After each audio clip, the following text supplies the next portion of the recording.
In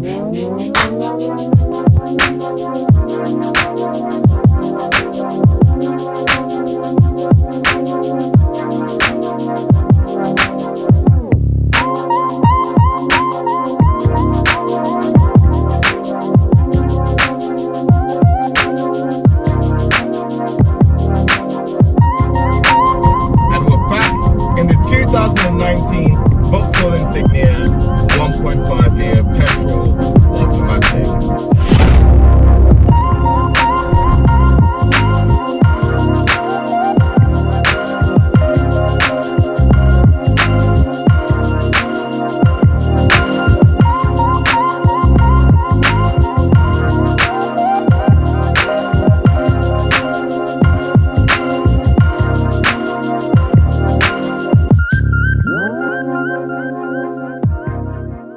Then again, thank you. Oh wow, still cannot speak. I said earlier, please like the video, subscribe to the channel. Do you know what? Even throw a comment down in there. Alright, so I just picked up the Insignia, and I've hardly driven it. I've literally driven it from my car park over there to literally just over here.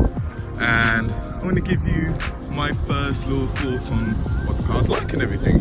Well, from the outside, I'm remembering times from, like, you know, when I was a kid, back in the late 90s, early 2000s, of what a Vauxhall sedan would look like, and they weren't always positive things. But I've got to say, because obviously for my age, I'm 24, I'm probably not looking out for a Vauxhall Insignia. It's probably not marketed towards me. Maybe perhaps a bit older, but not right now.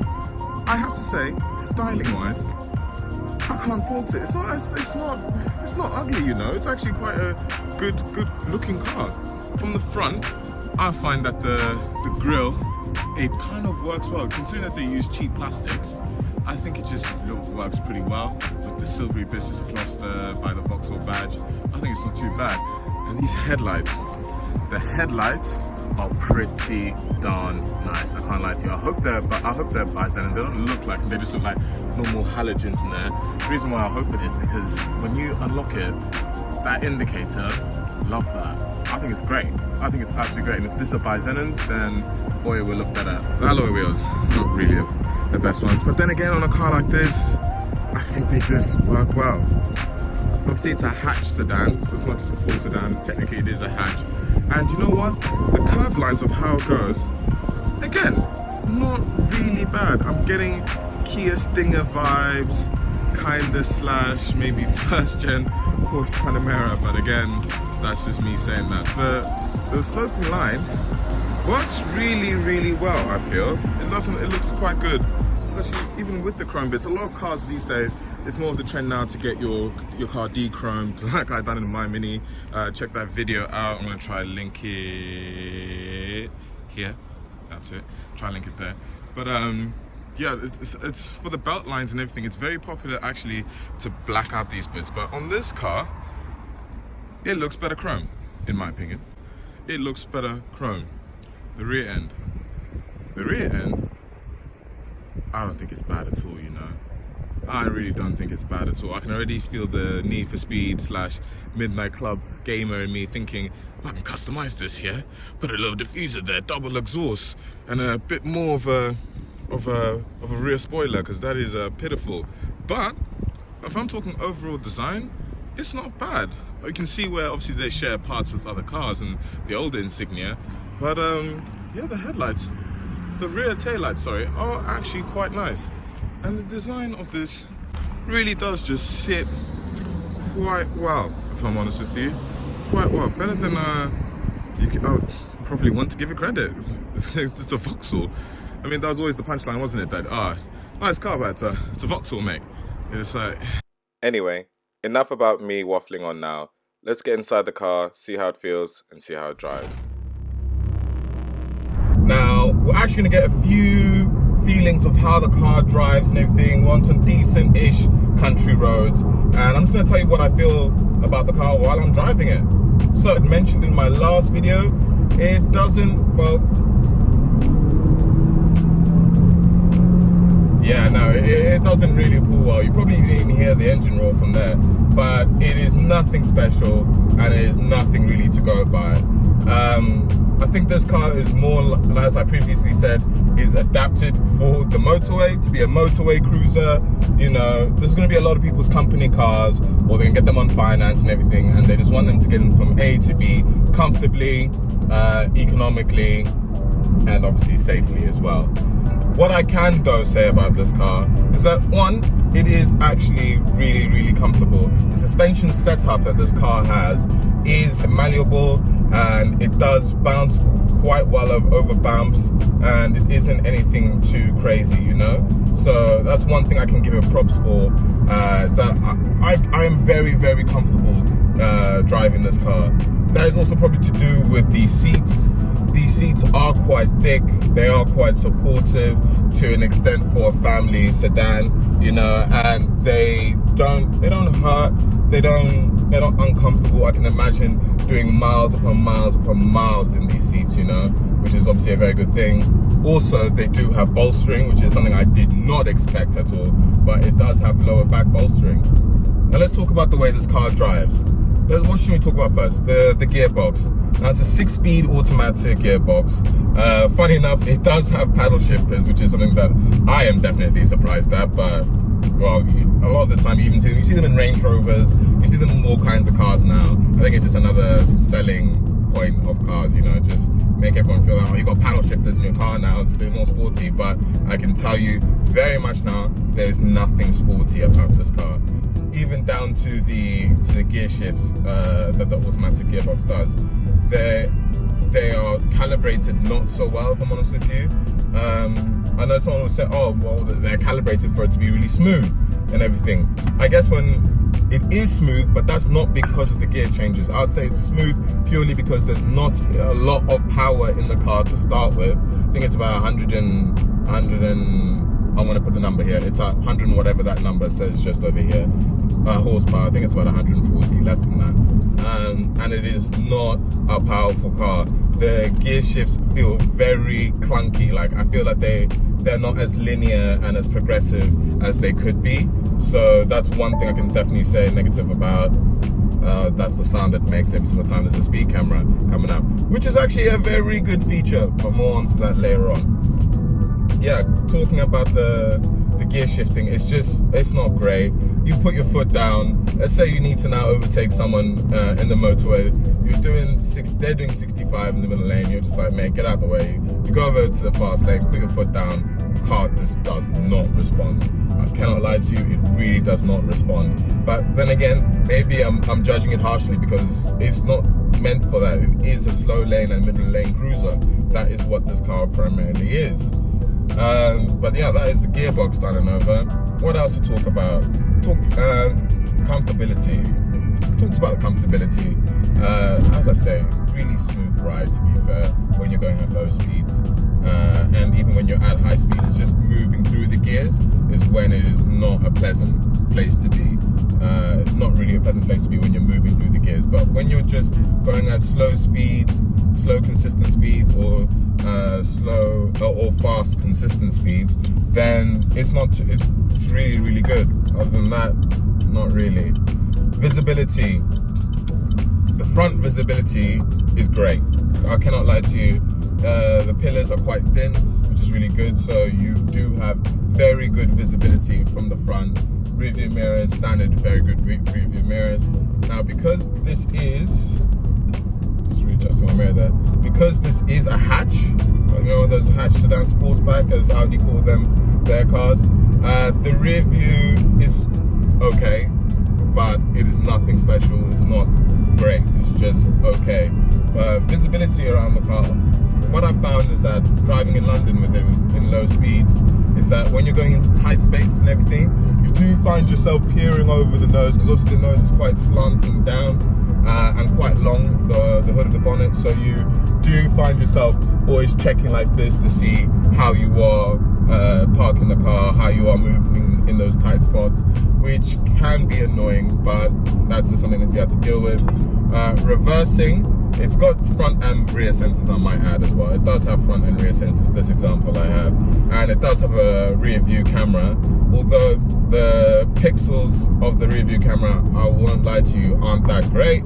But for a Vauxhall, for an entry-level car, I mean, the theme you're gonna hear me say a lot in this video is that this car is really well spec'd as well for the price.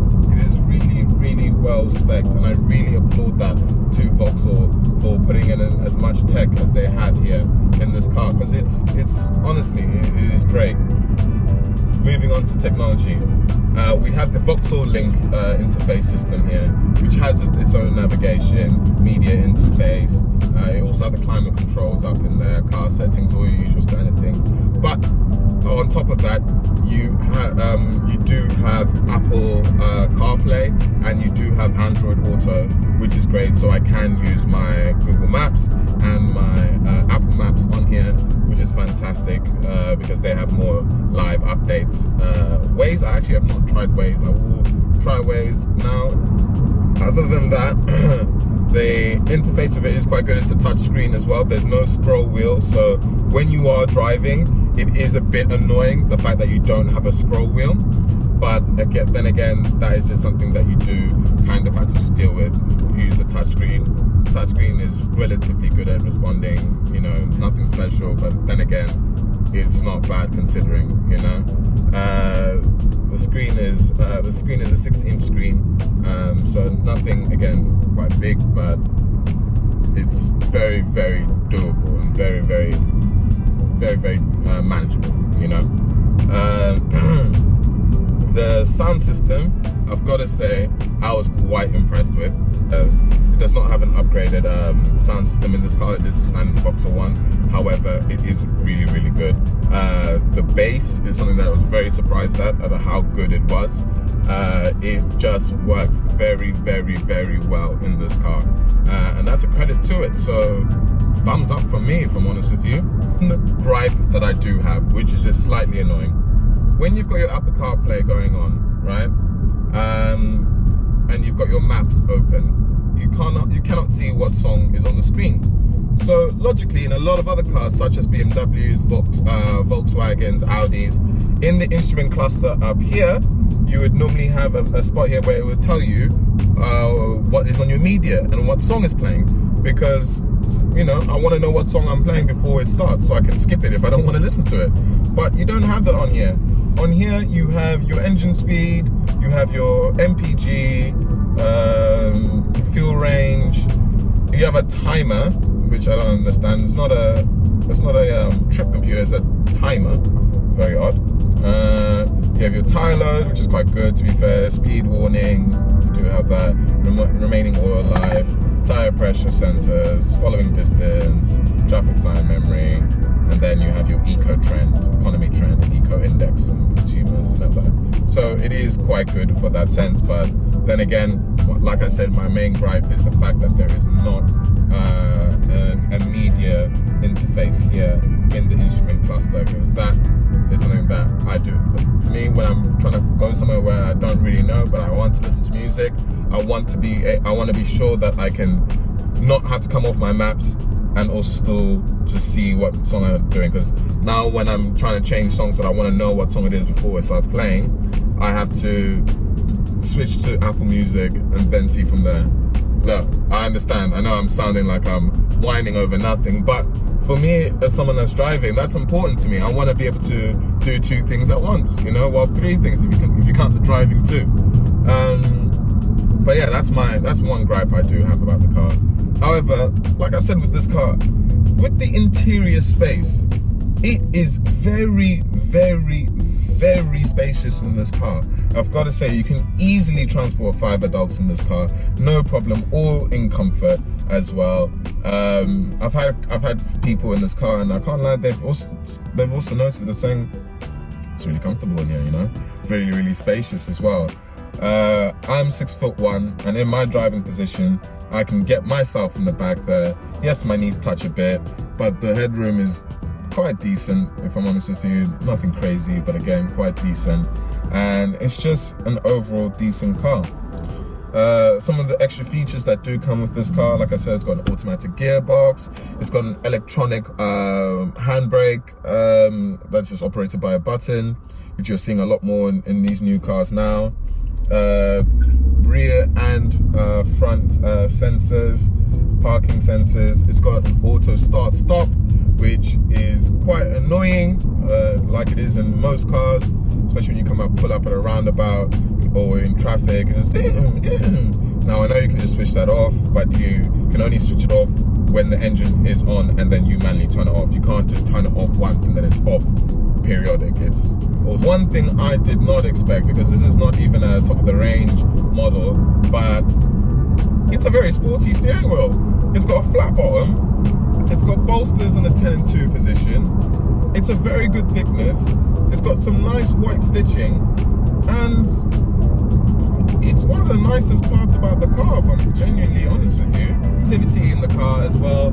You do have, in this cubbyhole over here, you have 2 USB ports, and for the rear passenger you have 2 USB ports there too, which is very, very useful for families when they're driving, because you can do your Apple CarPlay and Android Auto for the cars up here, and in the rear as well, for if you do have children or extra passengers in the car, they can keep their devices charged as well. So 5 seats, 4 USB chargers. Vauxhall, gotta give it to you, that was really well done there, really well connected. Give a lot of props to Vauxhall when it comes to this car.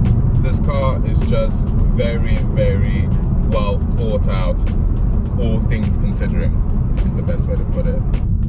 But yeah, as you can tell, this car, the Vauxhall Insignia, and Vauxhall's a brand, has always been one of the heroes of Britain. You know, this car is the equivalent of the Ford Mondeo, man. You know, this is the reliable car that you're gonna have, decent to run, cheap to run, and it's never really gonna give you any issues, as you hope, and will always do the job that you want when you want, every single time. And that is why people buy Vauxhalls, you know? That is why they buy Insignias, because also it fits the price point and you just want to have a decent car, you know?